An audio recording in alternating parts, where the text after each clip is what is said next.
It has been a massive day in the world of Sarah Boone. We have a case delay due to a hurricane. We had a plea deal offered. We have the knowledge of why the state brought a baseball bat into evidence and Sarah Boone's explanation of what she did with that bat. Let's get into today. So this is the order from her actual appearance in court, and we're going to talk about her actual appearance before we get into motions. Defense to provide order to allow defendant to wear dress shoes. Nothing really major there. Followed by state placed offer on the table. Sarah Boone was offered a 15-year plea deal. She would basically, with time served plus 80% of it, she'd be out in 8 more years. 8 years. She rejected it. She rejected the 15-year plea deal that would have her 8 more years in prison. Now, mind you, she was looking at a minimum of 22.5 if the state gets her for second-degree murder, and a maximum of life.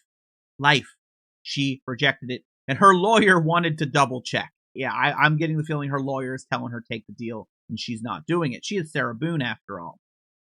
Jury selection is delayed until the 14th.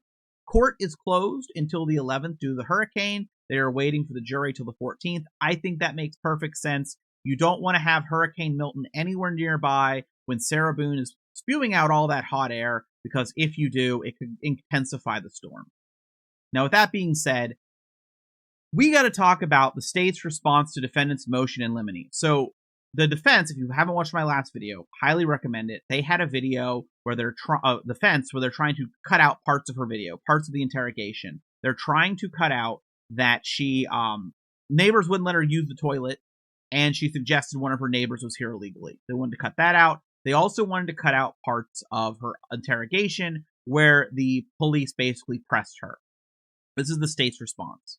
The state does not object to the defendant's request regarding page 69 to 71. That is the toilets. Yes, page 69 is about toilets. The state does object to the defendant's request regarding 53, 55, 56, and 92. The statements are designed to elicit responses from the defendant, and they did. They are not statements regarding the law or an ultimate issue of fact to the jury. At issue is whether the death was an accident, and she continuously insists is the case, even as recently as October 1st, 2024, not whether she caused his death. The defendant can request the court to read Florida Criminal Jury Instruction 2.8 recorded interview.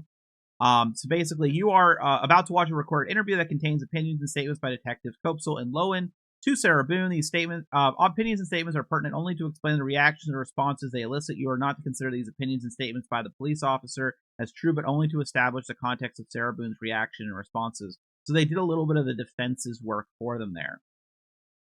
And then we get a last-minute motion by the prosecution.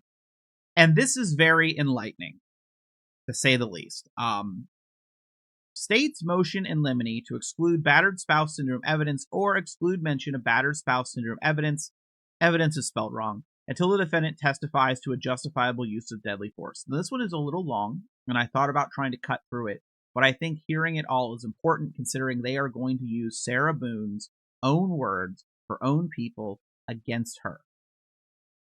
The defendant has filed a notice and an amended notice in her attempt to rely on battered spouse syndrome evidence in this case. Battered spouse syndrome is not actually a defense to a crime. The introduction of battered spouse syndrome evidence to support a self-defense theory is not for the purpose of justifying a defendant's misperception of reality or to explain why an unjustifiable belief was nonetheless justified due to her condition. Rather, the Florida Supreme Court has sanctioned the use of battered spouse syndrome to show why the defendant's actions were reasonable. To show in spite of a reasonable perception of danger from the battering spouse, the battered defendant would remain in the home with her batterer, where she may resort to the exertion of force against him to prevent imminent death or great bodily harm. And there's case law. All right. Here are the facts. Sarah Boone has presented several accounts of what happened on February 23rd, 2020. She made a 911 call at approximately 1 p.m. on February 24th, 2020. She spoke to a patrol deputy on body-worn camera shortly thereafter, provided a statement to detectives a few hours later on February 24th, 2020, and provided a second statement to detectives February 25th, 2020. The defendant retained Dr. Julie Harper as one of her battered spouse syndrome experts in 2020. Over the course of the next several years, Dr. Harper interviewed the defendant about the events of February 23rd, 2020, multiple times.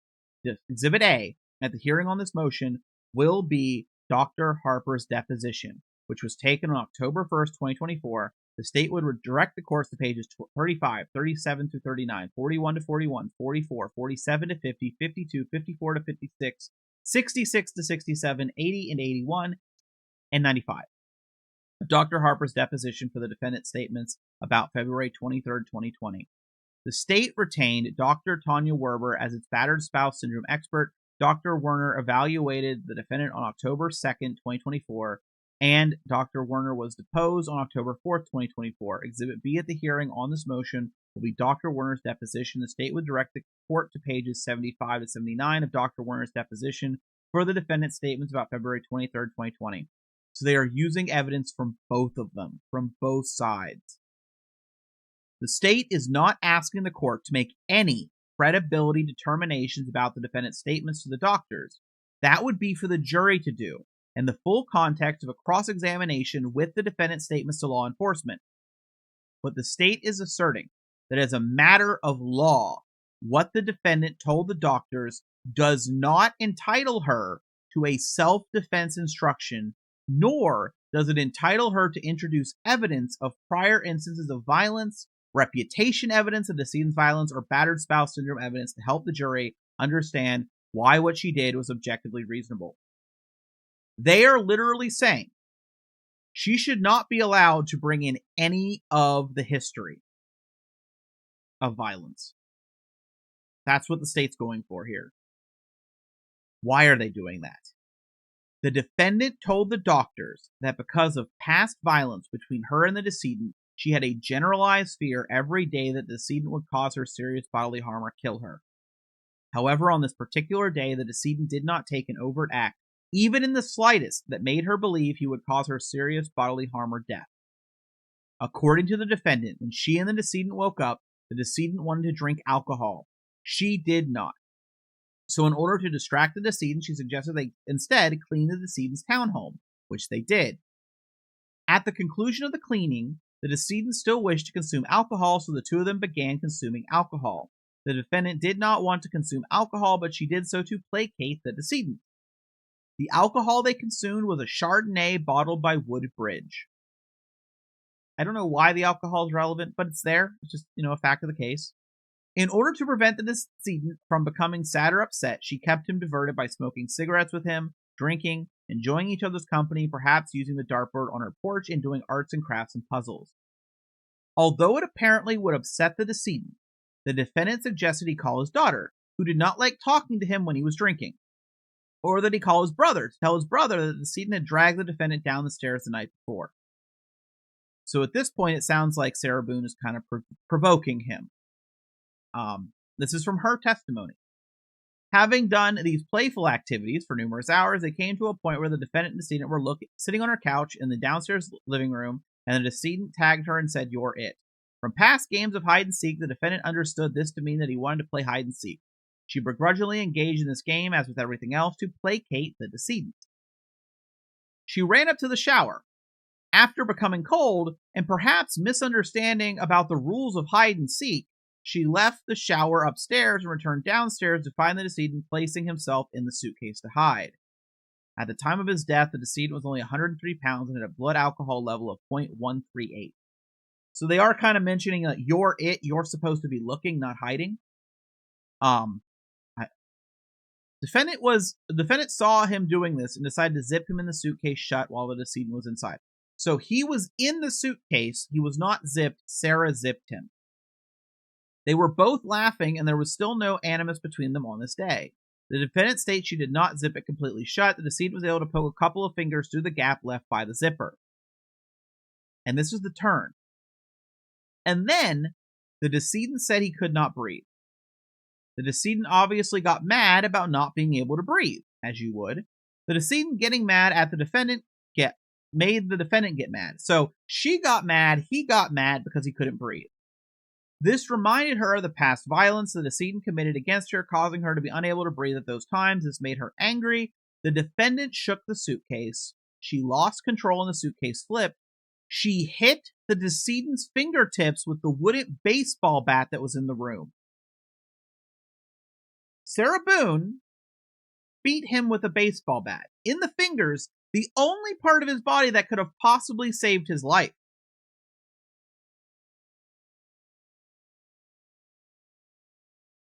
People speculated she might have beaten him. There was a lot of speculation about that when it was brought into evidence. But now we know what her story is. She beat his fingers. Now, after having committed the independent forcible felonies, so now they're going to list off the crimes Sarah Boone committed of aggravated assault, aggravated battery, and the non-forcible felony of false imprisonment, the defendant believed the decedent would kill her. Despite believing the decedent would kill her, the defendant flipped the suitcase over so it was right side up, and she believed the decedent would let himself out. So we have a man who she now says she's afraid is going to kill her. She's committed multiple crimes against him, felony crimes. She's assaulted him with a baseball bat, and now she's gonna let him out. Will let him get himself out. The defendant's specific intent was for the decedent to feel like it was what it was like for her to choke and not be able to breathe. She intended for him to feel this for 2 minutes and believed he would let himself out. And when that happened, if she died, she died. She did not intend to kill him. She did not believe that leaving the decedent on the predicament she placed him in would kill him. His death was an accident. So they are claiming that even when talking to these these doctors, Sarah Boone refuses to admit it was a purposeful killing, which is a bare minimum requirement for battered spouse. Sarah Boone admits to beating him with a bat, still calls it an accident, admitted to multiple felony crimes. That's where we're at, according to the state, referencing her testimony to doctors from both sides. Before we get to the legal analysis, I'm going to ask again, what the hell does she do at this point, right? You accept the plea. This is bad. How do you convince a jury it was battered spouse at this point with this in there? Unless the state's making it all up, I don't know how you convince a jury. I don't think you can. I don't think her lawyer thinks you can. Her lawyer, to me, in court, sounded very much like a last-minute plea that Sarah should take it. Take the plea. I think we all know where this ends. But let's look at the legal analysis, okay? Battered spouse syndrome evidence is inadmissible if the defense is an accident rather than self-defense. So right off the bat, there's case law, should throw out the entire battered spouse defense. The defendant's testimony is that she intentionally zipped the suitcase out of levity and while kidding around with the decedent during a friendly game of hide and seek. Then, when the decedent informed her he could not breathe, she intentionally decided out of anger to make him feel trapped in there for a couple of minutes while she beat and shook the suitcase, hit his hand with a baseball bat. This was aggravated assault, aggravated battery, and false imprisonment. She stated that she flipped the suitcase right side up, saw the decedent could get 2 fingers through an opening. She went upstairs to bed believing he would be able to get out in a couple of minutes. Here's the thing, right? Was he alive when she flipped it? Number one. Number two, was he in there afraid that if he took his fingers out, she was going to beat him with a bat again? Did she break his fingers? We don't know about the level of injury. Could he move his fingers to possibly open the suitcase at this point? What was his body placed like inside the suitcase? She had no intention to kill him, no intention to leave him trapped inside the suitcase. She did not even comprehend that he could die from this. The defendant is thus still saying the decedent's death was an accident. She is not entitled to an instruction on self-defense or to supplant a self-defense case with a reputation evidence, specific examples of past violence, or battered spouse syndrome evidence. They're saying Sarah Boone is still, to this day, not admitting she killed him on purpose. Therefore, there are limits of what she's allowed to do. The defendant's statement that she perpetually lived in a state of fear of the decedent is not sufficient to allow for a self-defense instruction. All of the ancillary evidence of reputation testimony, specifically acts of past violence or battered spouse syndrome testimony. However, before a defendant may introduce evidence of the victim's character, he must first show there was an overt act by the victim at or about the time of the incident that reasonably indicated a need for self-defense. And there isn't one. They have case law and examples. Comparing the facts of those cases, it's clear there's not even the slightest overt act by the decedent in this case. Prior to the defendant committing aggravated assault, aggravated battery, and false imprisonment, there was no imminent threat from the decedent. So they list off these crimes. I have to assume they're not going to charge her with these crimes, but they are making sure, she is the criminal. She committed crimes before the murder. That's what the state's pushing forward here. If this evidence is improperly admitted, it would be a departure from the essential requirement of the law, which would result in irreparable harm that cannot be corrected by a post-judgment appeal. The state acknowledges the defendant is entitled to change her story yet again. So basically, I'm expected, she's going to change her story, right? So if the court does not exclude this evidence now, the defendant should be barred from mentioning battered spouse syndrome until the defendant testifies to something that is justifiable use of deadly force. So if she changes her story, yet again, let her use it. Sarah Boone is her own worst enemy. Sarah Boone still, she knows she can't use this defense without admitting she did it on purpose. She's still calling it an accident.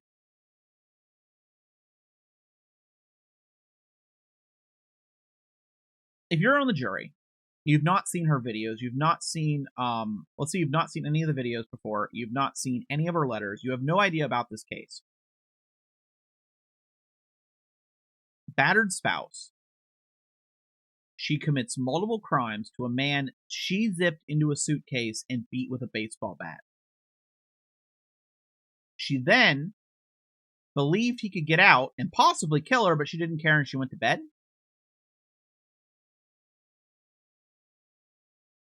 Even if Sarah tells her story,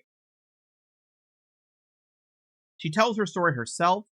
She gives the most Sarah Boone-esque version of it, as positive as possible. As long as she includes those exact steps, those exact moments, I don't know how anyone finds her innocent or anyone believes the battered spouse defense. I personally can't do it. That's not even taking into account the fact she claims it was an accident and she can't do that with battered spouse.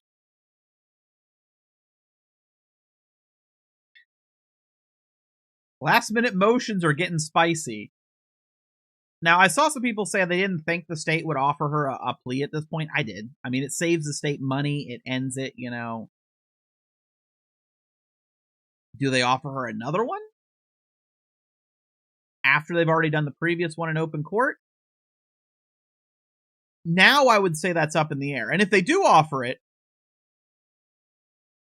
is it going to be as good for her? Because her lawyer is probably going to watch, not this video. No one watches my videos. But he's probably going to watch someone else going through this. He's going to read the chat logs of live streams. He is going to see how bad this looks. And I would assume he's going to relay that to Sarah.